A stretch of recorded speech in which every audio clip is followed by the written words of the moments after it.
The Natties tonight, the College Football National Championship. Which side are we going? We going with the Horned Frogs or the Bulldogs? Plus, the Golden Globes are tomorrow. And nothing makes you realize how little movies you've actually watched like the Golden Globes. But Michelle Beadle's here to give her predictions. We are the spread. You know the vibes. It's Monday night. Let's run the tape.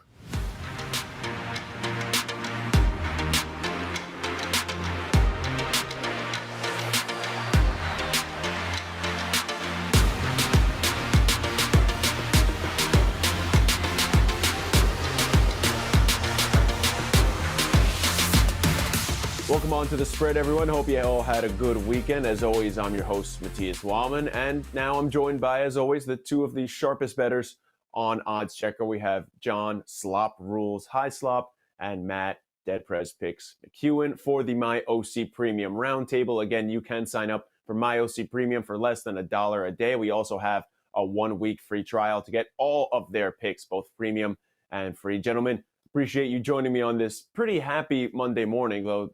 John, I will say, not super happy for either of our favorite teams, but I think Matt is probably sitting pretty today.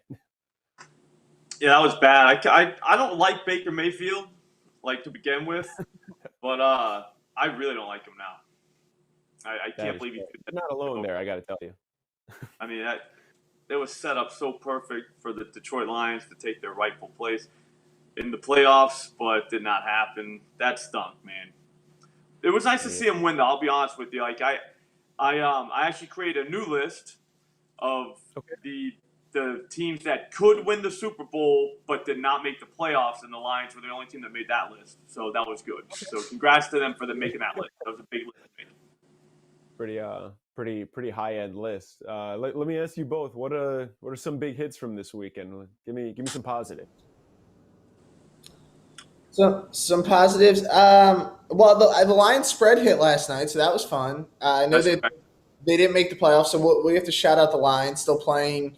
Just to spoil the Packers season, so that was cool. I'm trying to think. Oh, the Dolphins. I had the Dolphins -3. Did you guys see all they covered? It was on like a lateral at the end, and they got a safety, so that was pretty sick. That was a fun cover. Nothing else. I want to talk about the Thunderdome later, guys. We'll talk about that on the other show. But the Steelers, for me, they looked out. I finally won a Thunderdome, which was big for me. It's actually my first one. So I got to shout out the Steelers. My Eagles clinched first place. So a lot of good happened yesterday.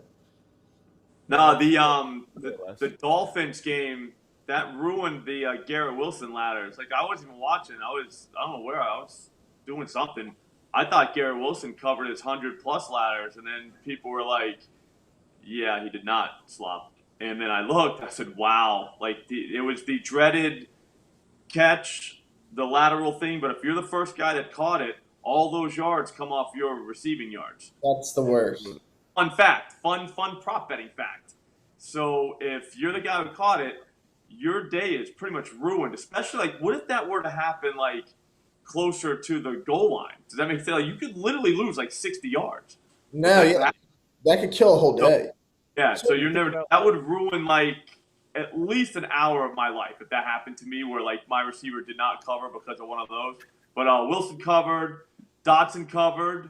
Shout out to the guy who tweeted to me like literally 8 minutes into the game and was like, "This is already losing. You suck." And I'm like, I was thinking to myself, like, did he get hurt?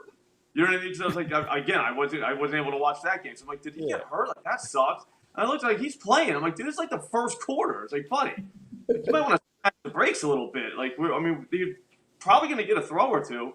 So, right after that, he caught like a 30-yard pass. I knew we were good.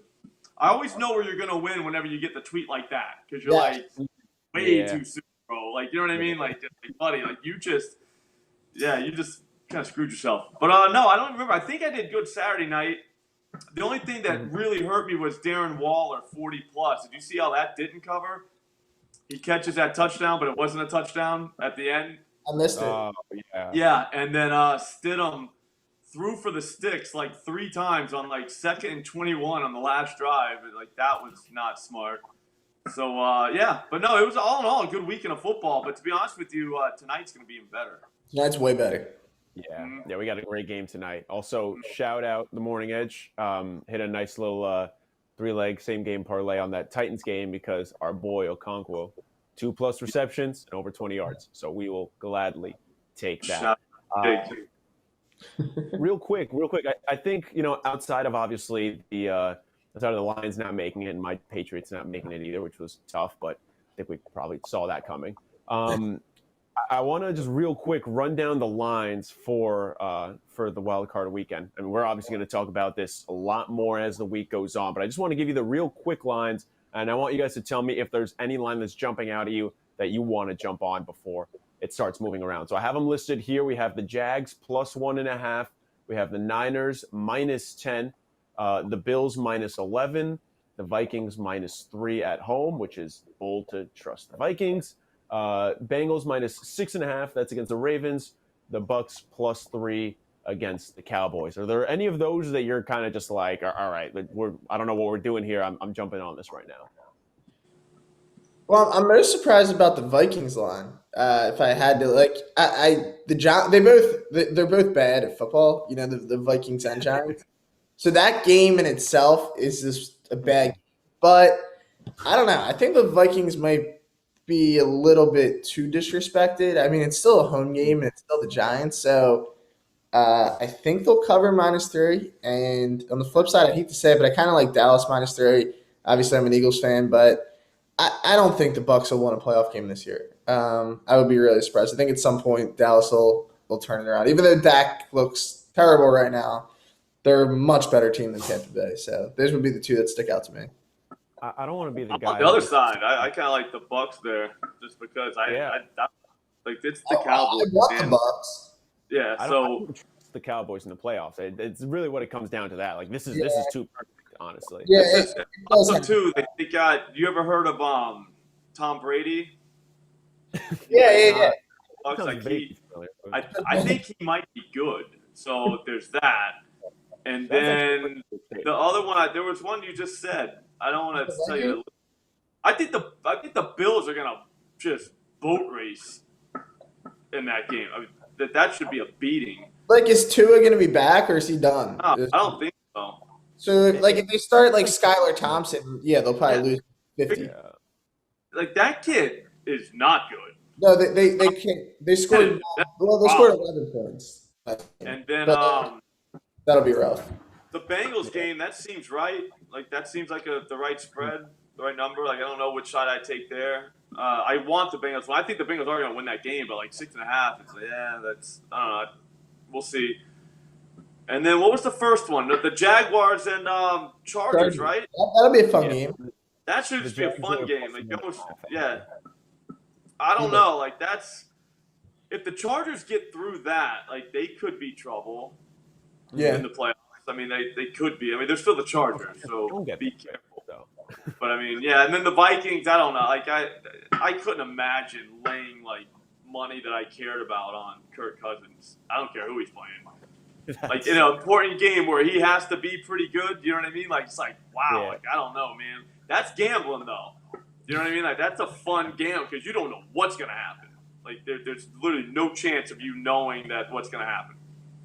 It could be a fun weekend. Crapshoot. Yeah, a lot of games, a lot of good ones. Speaking of knowing what is going to happen, obviously we know exactly what is going to happen tonight for the national championship, and that's why you guys are both here. How about that for a segue? Pretty good, huh? Right now, that was perfect night, or perfect, Matias. Perfect. Thank you. We have Georgia +13 right now. This number has kind of jumped up all over the place. So I'm going to talk to Alex Kirshner in a little bit from CFB Today, just to kind of get his read on this game as well. The over right now at 63.5. Some places have it at 61.5. It's just all over the place. What you need to know is that they expect Georgia to blow the brakes off of TCU, except for the fact that basically everyone and their mother is putting money on TCU. So what are you guys feeling for tonight? Any best bets for tonight? Where are we looking? I'll start with you. Matt.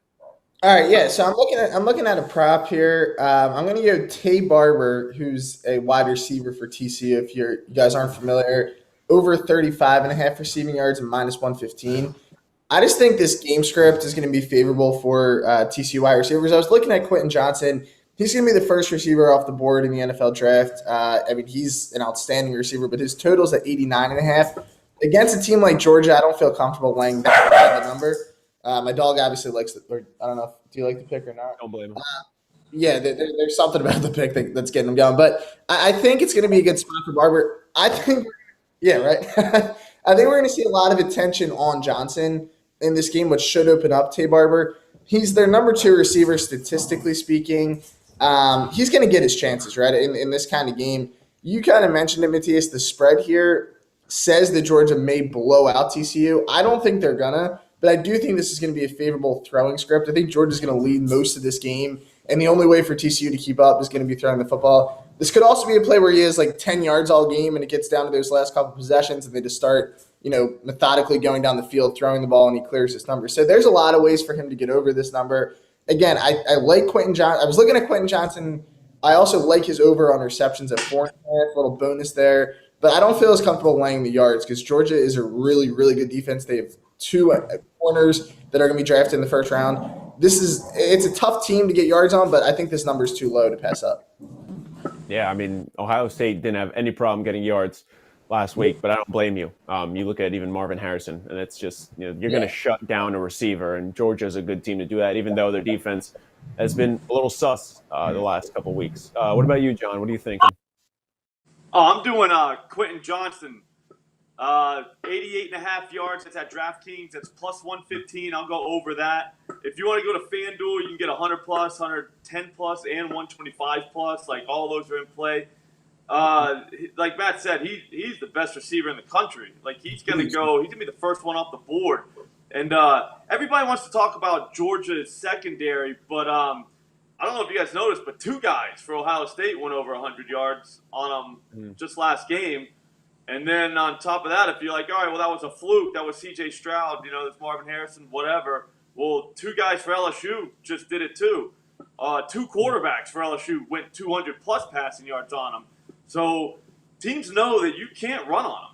Like, you literally cannot run on them. So they start the throwing early. They kind of use that as the run game, the short pass and stuff like that. So I couldn't imagine TCU getting as lucky as they did against Michigan with those pick sixes, because those will ruin your pass game scripts. And so if they don't get that this time, they're probably going to be, again, trailing. Just like Matt said, a negative game script. You're going to see some passing. And when that happens, they lock in. If you look at any game where TCU's defense gave up 30-plus points, the last 5 times that happened, Johnston went like $139 plus in 4 of those games. The only time he didn't was against West Virginia, and he got 76 that day. So if Georgia goes 30-plus on him, it could be a Johnston day. I mean, this kid got targeted like 14, 16 times against, I think it was Kansas, and then whoever it was the next week where they gave up 30-something points, so they had to throw it. They lock in on Johnston. So I do like the Barber guy, though. He's another one, and like there's 4 of them that they throw to, which makes it kind of tough. But Johnston's definitely my pick for this one tonight. I mean, this is the biggest game of his life. I love how Matt came in and he's like, I think Georgia's DBs are going to really lock in for this game, and then Slop comes in. He's like, yeah, actually, I was like, no, these guys suck. Yeah, hey, someone's got to be right. I mean, one of them will be, and honestly, one of us are going to win these bets. There's no way. If you want to be smart about this, go to FanDuel and do a ladder on both of them. Ah, okay. Yes, one of those guys. Someone's going to have to catch balls. Do that, but you can. All right. Yeah, no, like that's the smartest way to do that. Like, just take both receivers at their lowest ladder, so you got plus money on both of them. Whenever one doesn't catch the ball, the other one does. Now you're all set. Exactly. You cannot lose this game. You get home. Yeah, it's called plus money lines, Matias. You'll learn about those. Just use the power of the plus money line. Just get 2 bets, both plus money. Just hit one, and you made money. That's fair. And I mean, the way that the money is coming in, over 70% of the bets, according to DraftKings, coming in on the over at 61.5. TCU has hit the over 8 of their last 14 games, 28 plus in 4 straight games, 50 plus in 2 of their last 3. And then you look at Georgia, who we've heard all season how they have the best defense in the country, blah, blah, blah, this and that.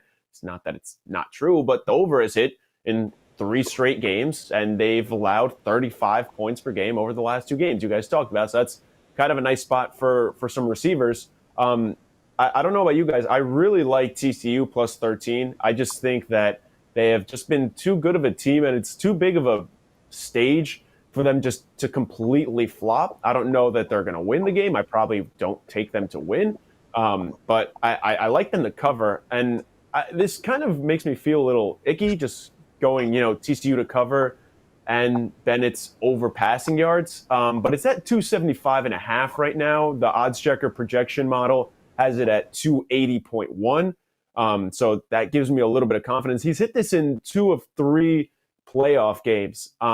I just think that this is going to be a close game, and he's going to have to throw the ball at some point. I don't think they're just going to rush out to an early lead, and TCU is going to be back behind by so much that Georgia's not going to throw it. What are you guys thinking? Am I crazy or not?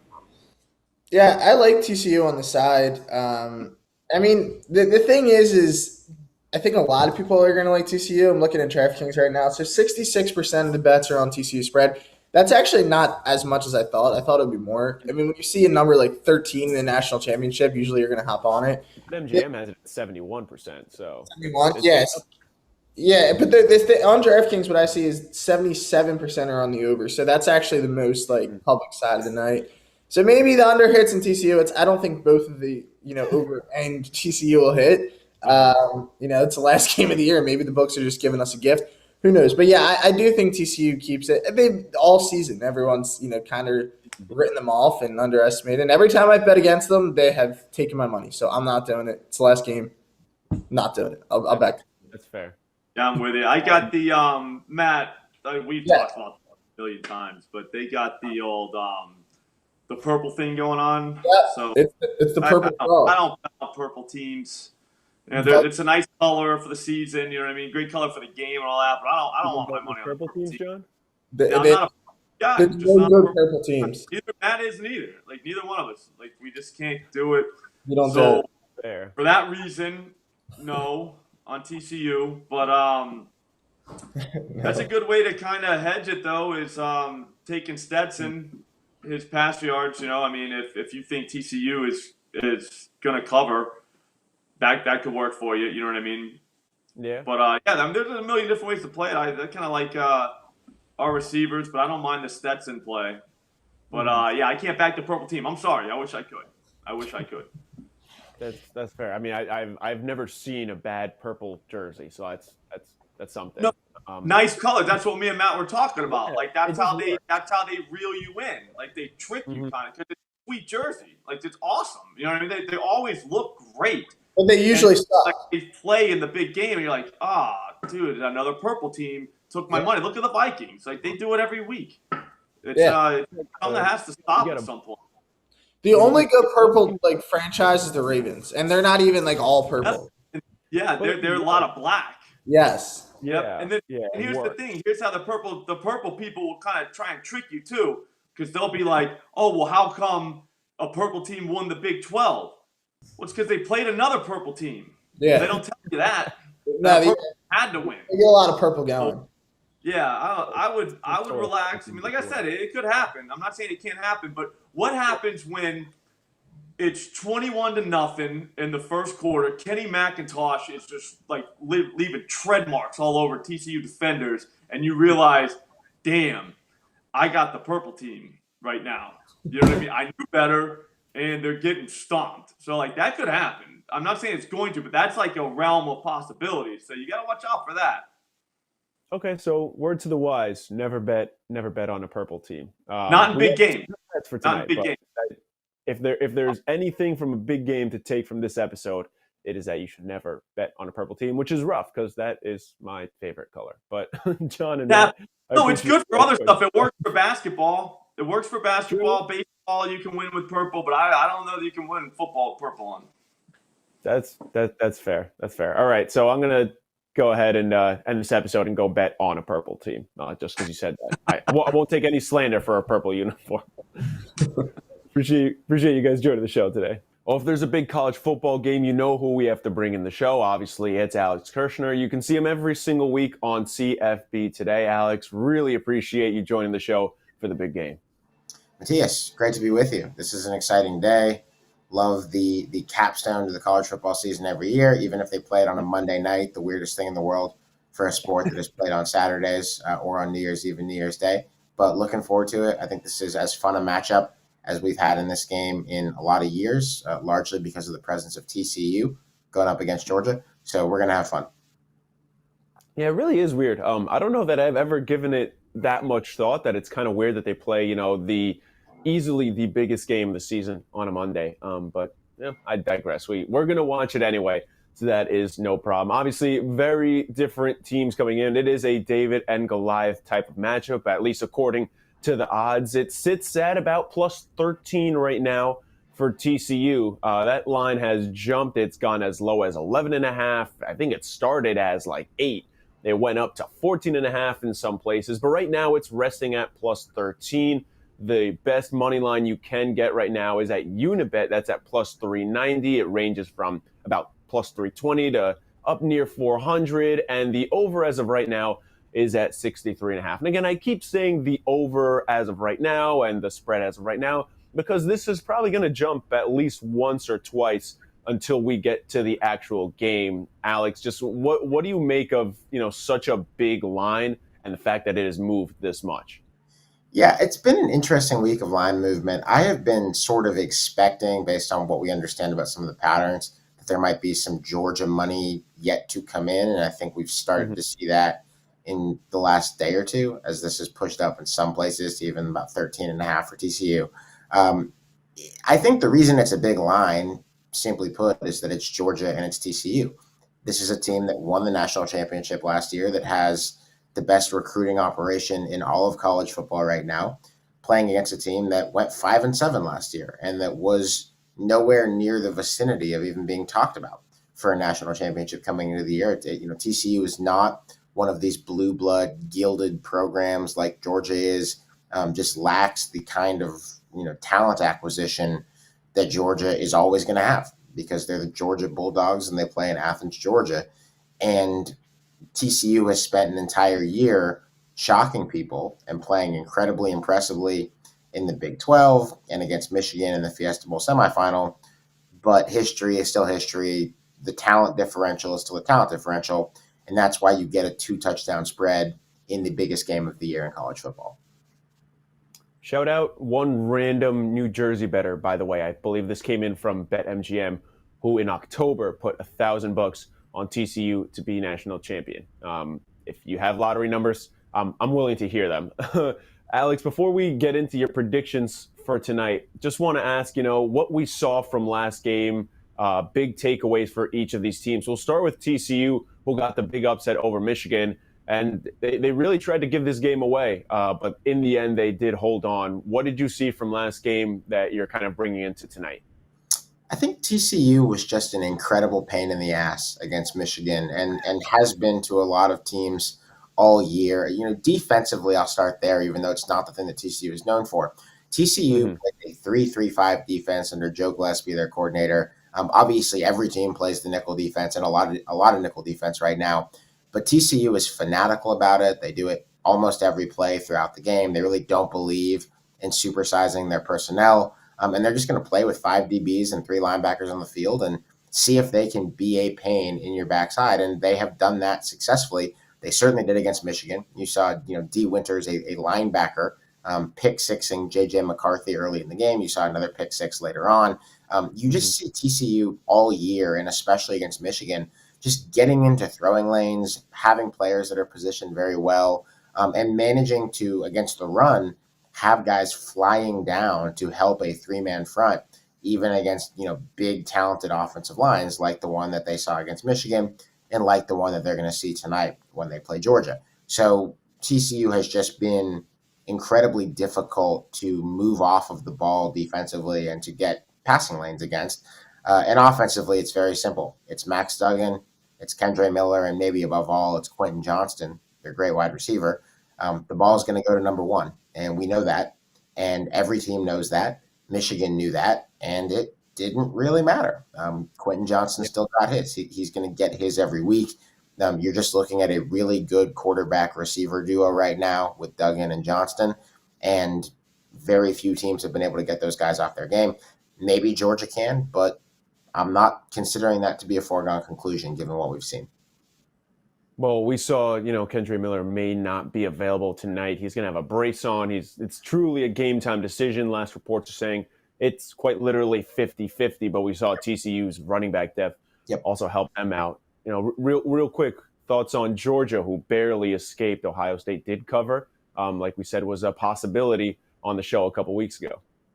Yeah, I think that Georgia's defense is not in its best state right now, and it's not going to get much easier against TCU. As you mentioned, whether Kendra Miller plays or not, Emery Demercado, the backup for TCU, is a kind of backup in name only type running back.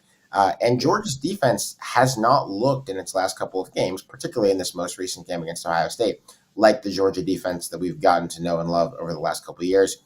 Obviously, there are still 5 stars at most positions, 4 stars where there aren't. There's a ton of talent on this defense. Jalen Carter is going to hear his name called by Roger Goodell very, very early in April. But it's a little bit less of a bend your opponent to its will Kirby Smart Georgia defense that you're seeing this year. Ohio State got its points. That game got into the 80s and obviously required a missed field goal for Georgia to even be here. I wonder particularly about what Georgia's plan is going to be to deal with the non-Quentin Johnston TCU players, because we sort of saw this against Ohio State in a similar situation to TCU. It's Marvin Harrison Jr. The ball's going to him. He's the best receiver on the team. But what about the other guys? And Emeka Egbuka, for instance, for Ohio State, had a huge outing for the Buckeyes in that game. And that's why Ohio State was able to move the ball even after Marvin Harrison Jr. got hurt. So my big question for Georgia in this game is not so much how much can you limit Quentin Johnston, because I'd figure this guy's probably going to get 100-ish yards and a touchdown or two. That's pretty much what he does. But are you going to get hurt by Tay Barber? Are you going to get hurt by either of these running backs who might be playing?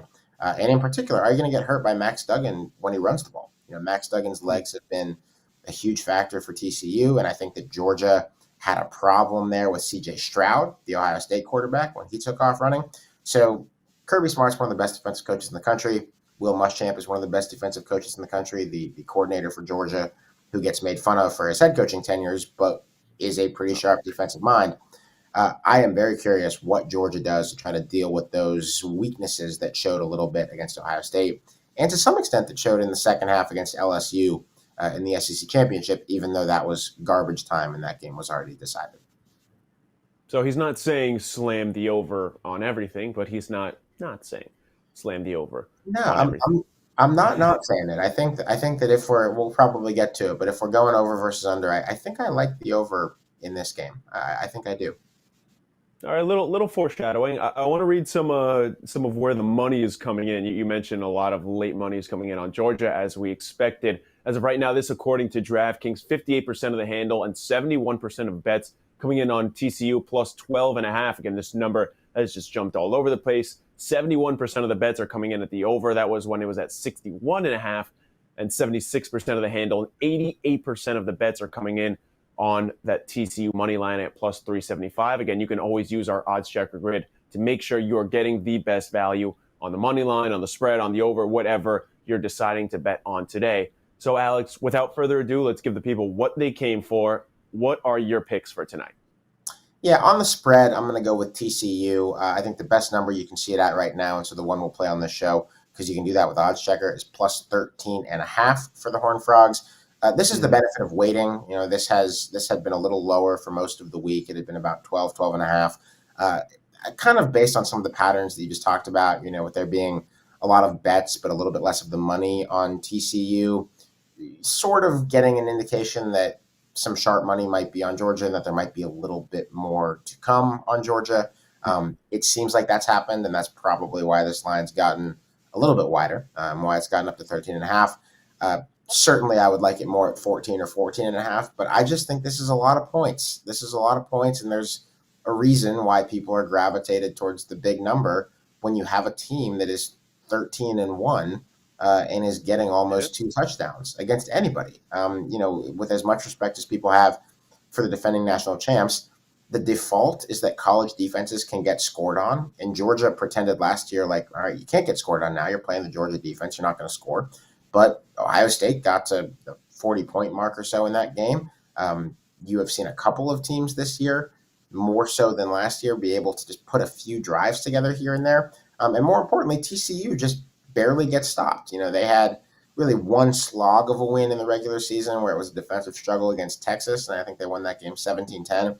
But Duggan and Johnston and Miller have gotten theirs, and Emery DeMarcado have gotten theirs in just about every game this team has played.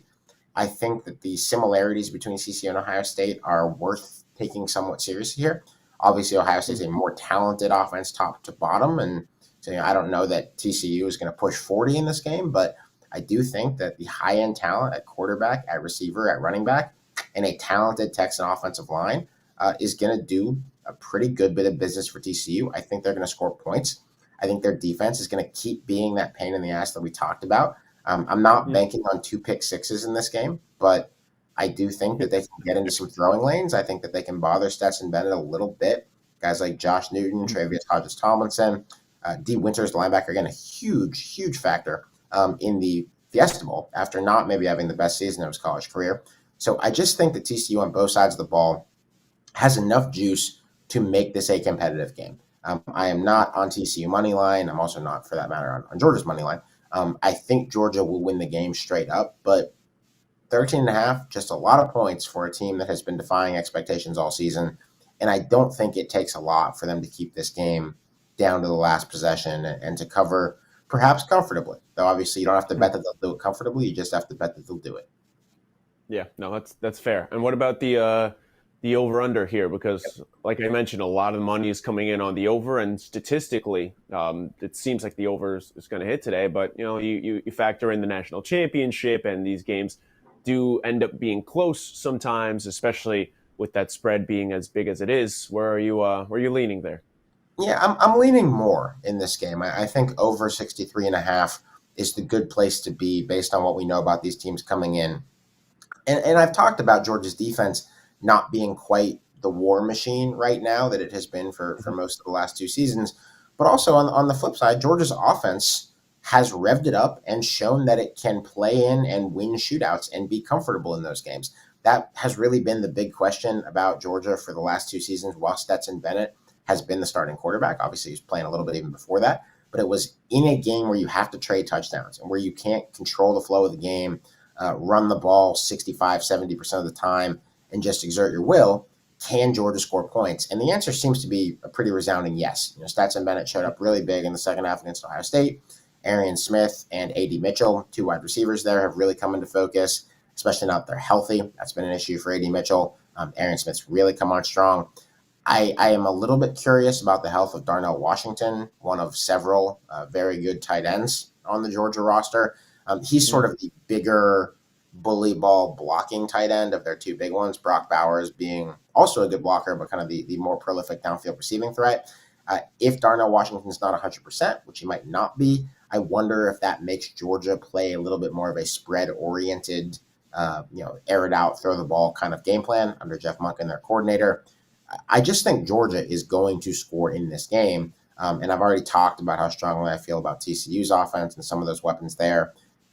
I don't see the kind of defensive struggle that Georgia has thrived on the last couple of years.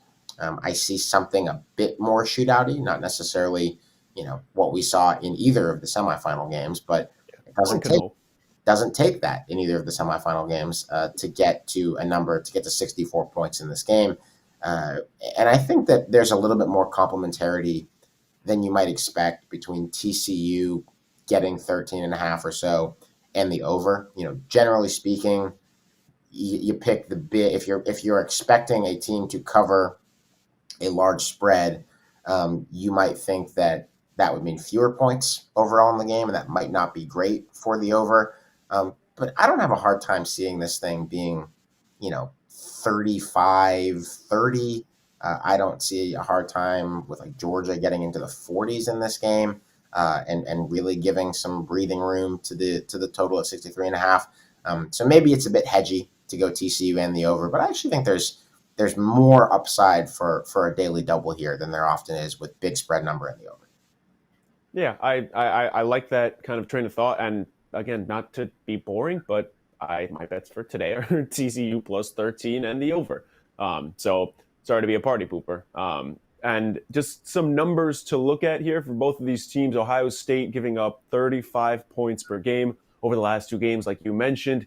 TCU has hit 28 plus in 4 straight games. The over has hit in 8 of their last 14 games. So some numbers to look at. Alex, before I let you go, I do want to ask you real quick, because BetMGM likes to give their most bet on props, and I like asking usually SlopRules and DeadPresPicks on the MyOC Premium Roundtable some of these questions. I'm going to give you 3 of the most bet on props, and you're going to tell me if you could only take one, which one it would be. So these, again, all odds according to BetMGM, but of course you can use our grid to get the best value. The first one is TCU to win by 1 to 6 points. That's at plus 750. You can get Max Duggan to score anytime touchdown at plus 125, or Kenny McIntosh to score the first touchdown at plus 650. So again, that's 750, plus 125, and plus 650. Which of those 3 are you taking?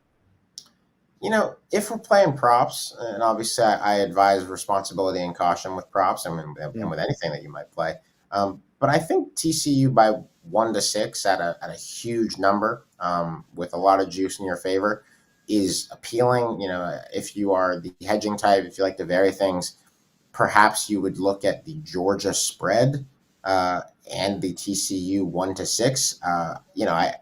I think most people would be pretty shocked if TCU were to win this game by more than a possession.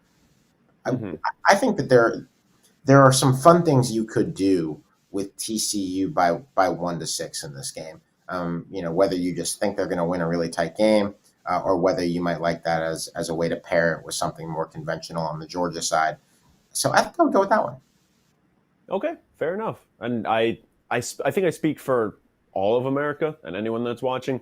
I hope we get TCU to win by 1 to 6. I mean, that would just be a fantastic ending to what has been a storytelling season for TCU. Alex, really appreciate you joining the show. Have fun tonight, and good luck with all your bets. Thanks, you as well. Now we're going to turn it over to a little bit of a different vibe, because we're going from National Football Championship to Golden Globes. Yep, that's right. That's what we do here on The Spread. I brought in Michelle Beadle a couple weeks ago because we have the odds for most of the major categories for the Golden Globes. Talked a little White Lotus as well. Let me know what you guys think. We're buzzing with Beadle on The Spread here as Michelle Beadle joins the show as she does every week. You can see her on FanDuel TV talking some Golden Globes nominations. Michelle, how's it going? It's going good. This is that time of year where Hollywood pats itself on the back. Woo! Can't wait. Love it. They're just like the rest of us, right? Just like us. So we got the nominations recently. Why don't we go through 3 of the top categories? We go through everyone that's nominated for the movies and TV shows, and we see what are the betting data on this and see where our prediction is. All set to go? Yeah, I am. Alrighty, we are going to start with the best motion picture for drama. So again, Golden Globe splits it between drama and then musical or comedy. We will talk about that later. The nominees for drama. I feel like I'm on the stage right now. Yeah, I know. It sounds Avatar. Like it. It's been a dream of mine, so I guess this is it's coming true. You got Avatar: The Way of Water at plus 900. Elvis at plus 1200. The Fabelmans is the favorite at minus 175. Tar at plus 500, and Top Gun Maverick at plus 300. We'll start with, what was your favorite movie out of these? So I saw Elvis and I saw Top Gun. Okay. Fabelmans, I will see because it's a Spielberg, like it's basically his biography by him. Avatar, I didn't know we were all waiting for another Avatar as much as these commercials are making it seem. We've all been waiting for another Avatar. Apparently there are 5 of them. Planned, by the way. I don't. My favorite nugget about Avatar is that Matt Damon turned Avatar down and turned down the percentage points of the full profit, which would have been a $238 million check that Matt Damon turned down once. And whenever you think I should have done something in life, remember Matt Damon, because he's laughing about it now. For me, I love that this is even nominated because it was such a nostalgia ride. Top Gun Maverick. While I didn't think anybody outacted anybody else, it was just fun. I'm going to, it's the sentimental favorite. So for me, it's Top Gun, but there's no chance, right? There's no chance. It's got just like the packed action, and it's always such a political battle in Golden Globes. You don't know who's actually going to win. I think in theory it has a chance if you base it just off of, like public reaction. Ooh, yeah. But I agree, this is kind of the movie that fits the billing that may not come out with the hardware. I was surprisingly, I really like Tar. Okay. And this is like in terms of just pure, I don't know how I'm going to feel about this, but I know I should watch it. And then I was like, wow, that was really good. I really like Tar. But my pick is going to be Avatar, honestly. I'm going with the plus 900 value.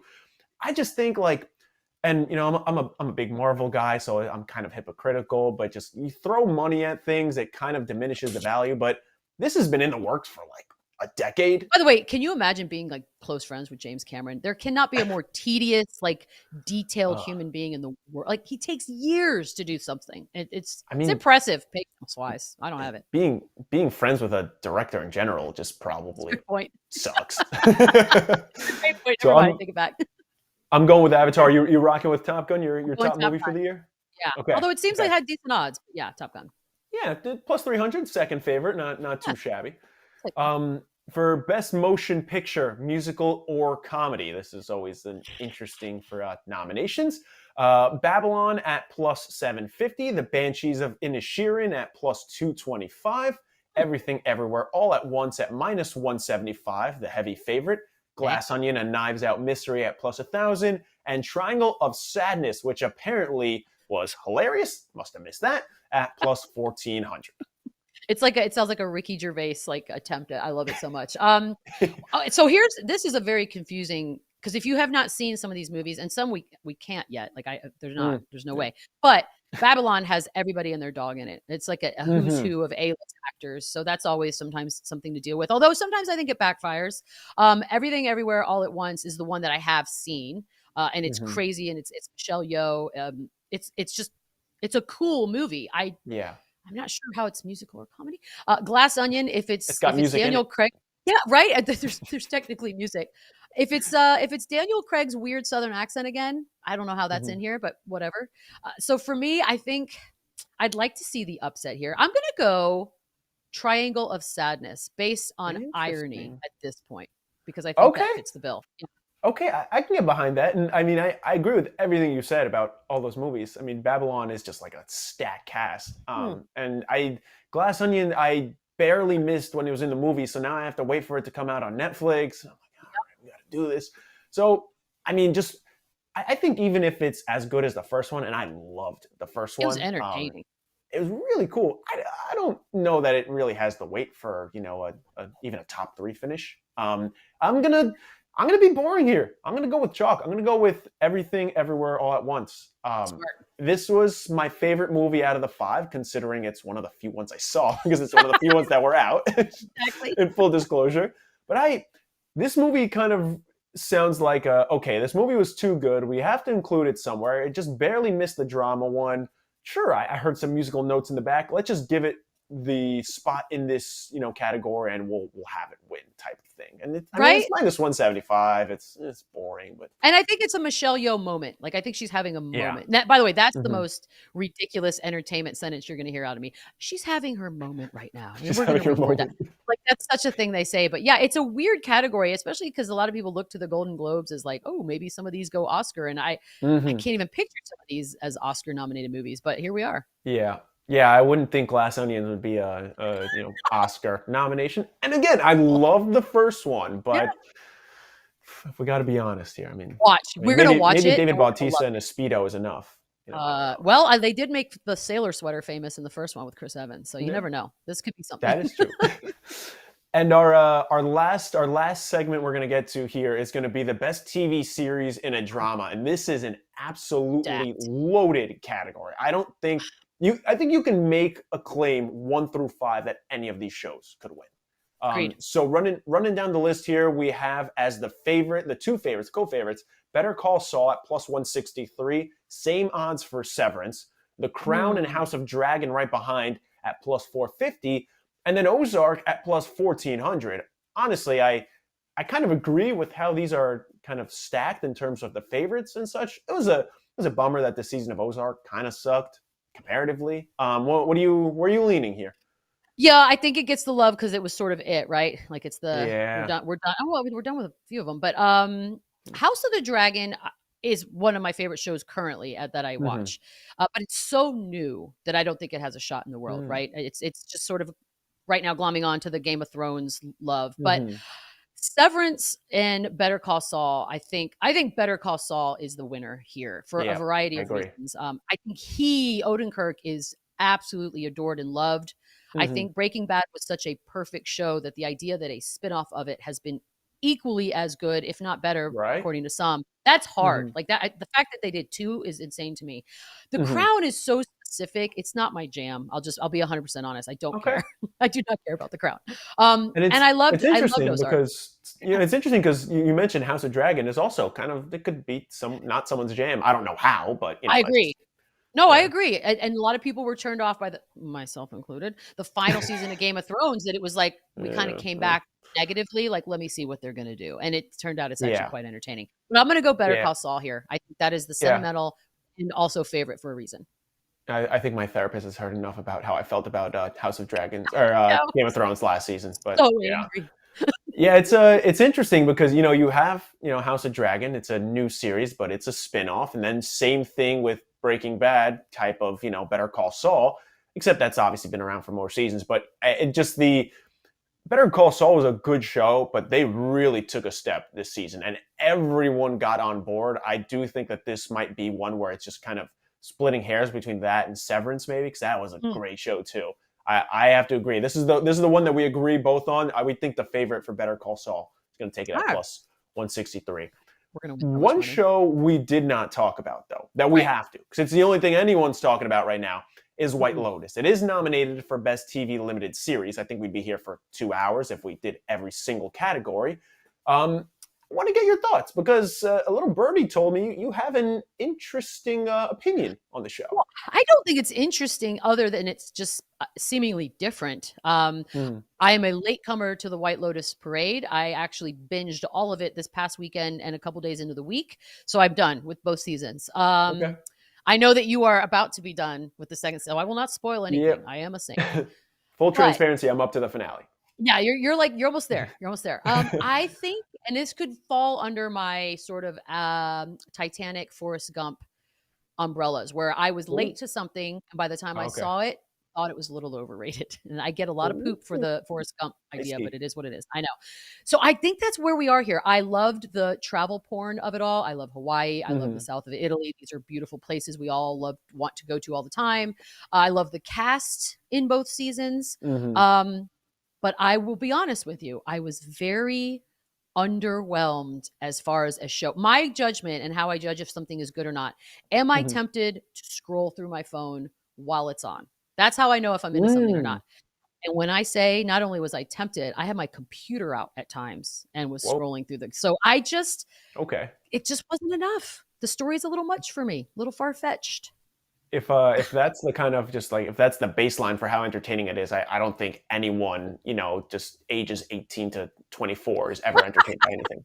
Me included. I definitely fall into that, honestly. It's so sad. Yeah, I thought it was interesting. Season 1 was kind of just, hey, we're kind of just observing people, nothing's going on. And then even the first episode of season 2, you're like, okay, things are happening right now. But interesting. You might be alone on that hill, but you are standing proudly on that hill. That's all that matters. I know. I'm not even trying to be a contrarian. Truly believe that. I will find one other person that believes that with me.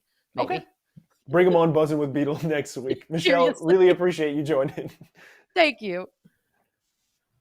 So, since we recorded that with Michelle, I have had a chance to finish White Lotus. I can say I agree with a lot of takes that Michelle has.